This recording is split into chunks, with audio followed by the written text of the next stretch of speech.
Hello everybody, I welcome all of you on my YouTube channel.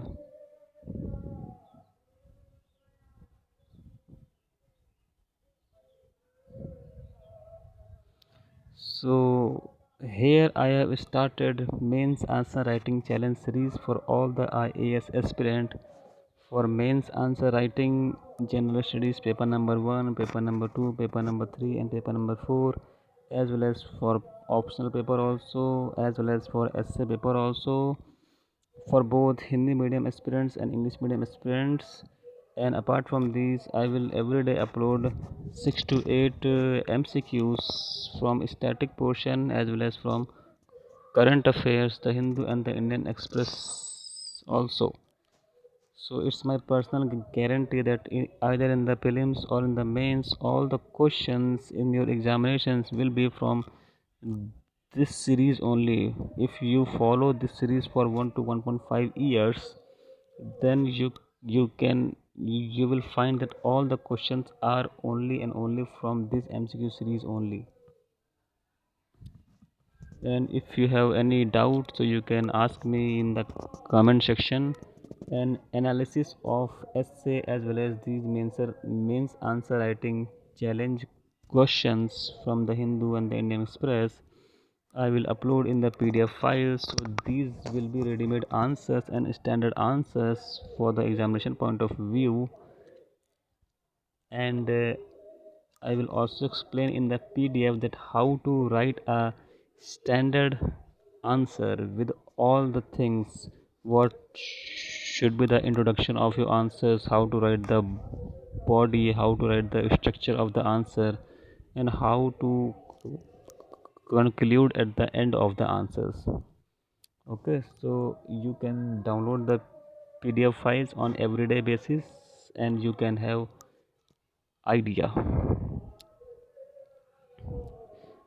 And in return, I only want one thing, that you forward these videos and my YouTube channel as much as you can.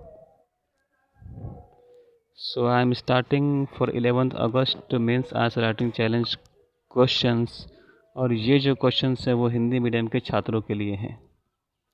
सो पहला question, आपको क्यों ऐसा लगता है कि Atlantic meridian overturning circulation अपनी स्थिरता खो रहा है?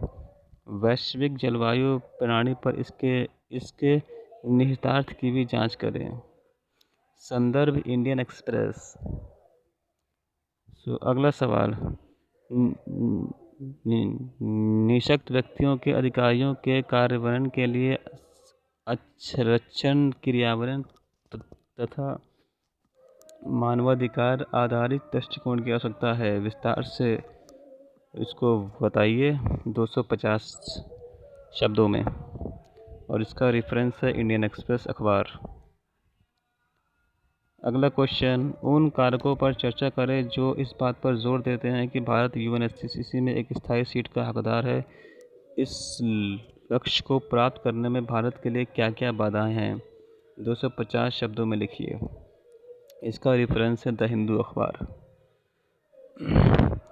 शहरी रोजगार पर महामारी के प्रभाव की व्याख्या करें और चर्चा करें कि शहरी रोजगार गारंटी योजना किस प्रकार समय की आवश्यकता है. 250 शब्दों में इसका उत्तर लिखिए और रेफरेंस है द हिंदू न्यूज़पेपर. पांचवा सवाल, प्लास्टिक कचरा एक प्रमुख सामाजिक चुनौतियां हैं. इसके संदर्भ में प्लास्टिक संबंधी की चुनौतियों और अवसरों की चर्चा करें. 250 शब्दों में. इसका रेफरेंस है द हिंदू न्यूज़पेपर. भारत में अंतर्देशीय जलमार्गों के विकास में अंतर्देशीय पोत विधेयक 2021 की विशेषताओं का विश्लेषण करें. इसका रेफरेंस है इंडियन एक्सप्रेस न्यूज़पेपर. और आज का आखिरी सवाल, इंटरनेट ने समाज को सशक्त बनाया है लेकिन महिलाओं के खिलाफ दुष्प्रभाव का एक नया खतरा भी पैदा किया है. क्या आप इससे सहमत हैं? व्याख्या कीजिए.